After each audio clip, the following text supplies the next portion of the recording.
안녕하십니까. 저 세무사 한연호입니다. 오늘하고 다음 주 일요일 이틀 걸쳐서 16시간 강의할 예정인데요. 양도소득세제를 16시간 만에 설명한다는 건 사실상 불가능입니다. 제가 국세공무원교육원에 근무할 때 감면부까지 모두 포함해서 50시간이 필요하더라고요. 근데 아무튼 최대한 많은 시간 동안에 설명을 드릴 방법을 제가 강구해서 여러 선배님들이 사업하시는데 실수가 없게, 제발 가산세 부담하는 일이 없게끔 주로 실무 위주로 설명을 드리는 게 좋을 것 같습니다. 그러면 강의로 먼저 들어간다면은 제가 칠판에 내용을 써놨는데요. 이게 실제 사례입니다. 이게 굉장히 많은 경우의 수를 갖고 있습니다. 설명을 드린다면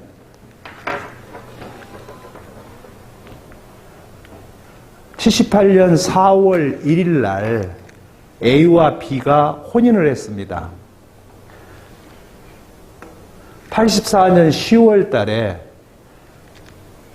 단독주택과 부수토지를 취득했습니다. 토지는 남편 A가 100% 단독 소유입니다. 그런데 그 부수토지는, 건물은 그 부인이 100% 단독 소유를 갖고 있습니다. 토지와 주택을 5억에 취득했다고 가정을 하겠습니다. 85년 1월 1일은 부동산에 관한 한 의제 취득 시기를 의미하는 거죠. 그런데 지상의 주택을 헐어내고 2000년 10월 달에 복합주택을 신축을 했습니다. 복합주택은 지하층이 주택이고 1층은 근생시설이고 2층, 3층, 4층은 주택입니다. 옥탑이 있고요. 2005년 4월 29일은 주택과 토지에 대한 기준시가인 개별주택 가격을 최초로 공시한 날입니다. 그 다음에 이 두 분이 2020년 6월 달에 이혼을 했습니다. 이게 합의 이혼이 아니라 재판상 이혼입니다. 그래서 이혼에 따른 재산 분할 문제가 발생이 됐습니다. 그래서 토지는 기왕에 남편 단독 소유지만 부인과 똑같이 5대5로 분할을 해라. 아울러서 지상 건축물이 애시당초는 부인의 단독 소유였지만 동일한 이치로 5대5로 재산 분할을 해라. 그런데 이 두 분이 21년 4월에 다시 재혼을 했어요. 재혼을 해가지고 2023년 10월 달에 이걸 양도할 계획입니다. 이렇게 양도하는 방법은 타인에게 양도하는 방법도 있고요. 공익사업료로 수용되는 경우도 있고요. 세 번째는 직계 비속인 아들한테 양도할 방법도 있습니다. 근데 지금 이분은 타인에게 양도할 생각을 갖고 계시는데 한편으로는 이 남편 대신 A 입장에서는 어차피 애들한테 줄 거니까 이것을 양도할 생각도 갖고 있습니다. 자, 이런 상황에서 우리가 굉장히 많은 문제점이 발생되기 시작합니다. 세법상에. 이게 순식간에 머리에서 그냥 지나가면 좋은데 만약에 그렇지 않는다면 상당한 어려움이 따르죠. 여기에 대한 차관사항입니다. 자, 맨 처음에 뭘 먼저 검토해 봐야 될까요? 맨 처음에 떠오르는 게요. 용도입니다. 이 용도가 주택이냐 상가냐가 문제죠. 왜냐하면은 소득세법에서 한 세대가 소유한 주택의 용도 판정은 공부상으로 한다. 하지만 실질과 공부가 다를 때는 실질에 따르되 이게 불분명할 때만큼은 공부상으로 간다는 얘기가 되겠죠. 두 번째는 지상에 주택이 있었는데 주택에 중간 문제가 생기고 상대편 매수자는 종합부동산세에 부담이 있기 때문에 용도 변경을 요구하는 경우가 있습니다. 기재부 유권해석은 작년 10월 달에 계약일 현재는 주택일지라도 양도식인 대금청산일 현재 용도가 바뀌어버리면 대금청산일로 따지겠다.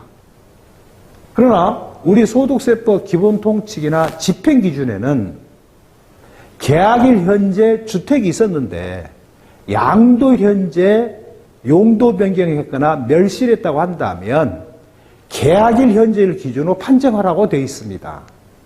근데 기재부에서 그걸 뒤집어 버린 거죠. 두 번째가 뒤집히게 그겁니다. 주택이 있는 상태에서 멸실 조건부로 매매 계약이 된다고 한다면 기존의 국세청과 집행기준 기본통칙은 계약일 현재를 기준으로 판정한다라고 규정되어 있습니다. 그런데 작년 11월 달에 기재부에서 동일한 이치로 지상의 주택을 멸실 조건부라고 한다면 양도 현재 기준으로 판정하겠다. 즉 뭐가 돼버려요? 나대지 양도가 돼버립니다. 그러니까 이게 과연 무엇이 옳을지는 모르겠습니다만은 현행 과세관청에서는 기재부 해석에 따라가고 있습니다. 두 번째 문제점이요. 1층이 상가인데요. 혹시 여러 선배님들이 상담을 하시거나 업무를 집행하실 때 꼭 네이버나 구글이나 다음에 로드뷰를 꼭 보십시오. 이 사례 관계도 로드뷰를 봤더니만요. 1층에 완전히 벽면이 막혀 있어요. 막혔다는 얘기는 공부상 용도는 상가지만 실제 용도는 뭘로 쓰고 있다가 추정이 됩니까? 주택으로 쓰고 있다는 게 추정이 돼요. 그러니까 여러 선배님들이 꼭 뭘 보셔야 된다? 사전에 로드뷰를 꼭 보시라는 얘기입니다. 그래서 납세자는 의뢰인은 이게 상가인지 주택인지를 안 따져요. 그냥 공부상 용도가 주택이니 주택입니다 라고 말한다든지 공부상 상가니까 실제 주택으로 쓴다 한들 본인은 상가로 인식하게 됩니다. 그럼 우리 입장에서는 과세관청에서 나중에 수정신고 요구구나 소명을 한다면 10중 8구 무슨 일이 벌어져요? 양도세 추징 문제가 걸리게 됩니다. 그러니까 반드시 항공사진을 보시고 로드뷰를 보시라. 왜? 두 번째, 항공사진을 왜 보라 그러냐면요. 옥탑 문제입니다. 옥탑이 원론적으로는 애시당초 생긴 것은 창고 또는 물탱크실이었습니다. 근데 이게 2000년도에 전부 없애버렸어요.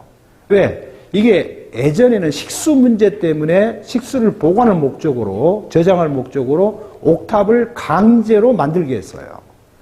그런데 배수 급수 간의 수압이 굉장히 낮아지면서 이제는 물탱크에다가 식수를 저장할 이유가 없었어요. 오히려 그것 때문에 거기다 독극물을 탄다든지 사람 시체를 넣어버리는 형사사건 문제가 생겼죠. 그래서 지금은 강제로 옥탑을 없애버립니다. 물탱크를 없애버립니다. 그러면 서울 같은 경우에 경제적인 이유가 있죠. 옥탑이 있는데 그걸 비워놓으면 뭐 할 거예요? 거기다가 수도, 전기, 싱크대, 화장실 집어넣어서 뭘로 만들면 돼요? 주택으로 만들어서 월세를 받을 수 있거든요. 그러면 거의 대부분이 옥탑은 원칙적으로 건축물 대장의 연면적이 산입이 안 되는데 안 되더라도 그 면적이 건축 면적의 8분의 1 이하입니다. 그런데 너무 적어요. 만약에 해당 주택의 건축 면적이 80평이라고 가정을 하겠습니다. 건축 면적이라는 의미는 하늘에서 내려다 봤을 때의 그림자 면적, 한자말로 수평 투영 면적이죠. 그 수평 투영 면적의 8분의 1이 넘어서면 안 돼요. 그러니까 애시당초 사용승인 준공검사 받을 때는 건물이 건축면이 80평이라고 한다면 8평이겠죠. 그러면 8평이 한 세대가 살기는 너무 좁습니다. 그래서 결국 어떤 일이 벌어져요? 증축을 하게 돼요. 그러면 증축 면적이 들어가 버리면 8분의 1이 초과돼 버립니다. 그러면 건축법상 해당 층수의 건축 면적의 8분의 1 이하는 관계없지만 8분의 1을 초과한 해당 층수는 주택 층수나 건물 층수에 가산하게 돼 있어요. 그러면 여러 선배님들이 항공사진을 보시게 되면 대충 면적을 잴 수가 있어요. 대충 면적을 재보세요. 재보가지고 건축 면적의 8분의 1이 넘어서면 층수에 들어갔겠구나 라는 생각을 가지시고, 두 번째, 이 1층 부분이 공부상으로는 근생으로 되어 있지만 실제는 주택이에요. 자, 8분의 1이 넘었다라고 가정을 하겠습니다. 이건 사실상 주택으로 사용됩니다. 그러면 지하층은 생각하지 마시고요. 1층, 2층, 3층, 4층, 5층이에요. 그럼 주택으로 쓰이는 층수가 한 동의 건물이 5층 이상이라고 한다면 아파트 연립 다세대 중에 어디에 포함이 돼요? 아파트에 포함이 돼 버립니다. 그래서 잠시 잠깐 먼저요, 다세대요. 다세대의 의미는 다가구부터 먼저 하죠. 다가구는요, 주택으로 쓰이는 층수가 절대 3층 이하일 것. 두 번째, 주택으로 쓰이는 연면적이 660평방미터 이하일 것. 다음에 19가구 이하일 것. 그죠? 이게 다가구죠. 그러니까 소득세법 시행령 155조 15항에 다가구 주택은 각 호별로 구분구획되어 있다고 한다면 각각 1주택으로 국토교통부로 정하는 다가구 주택 건축 기준을 충족한 경우로 한다면 단독으로 볼 수도 있다.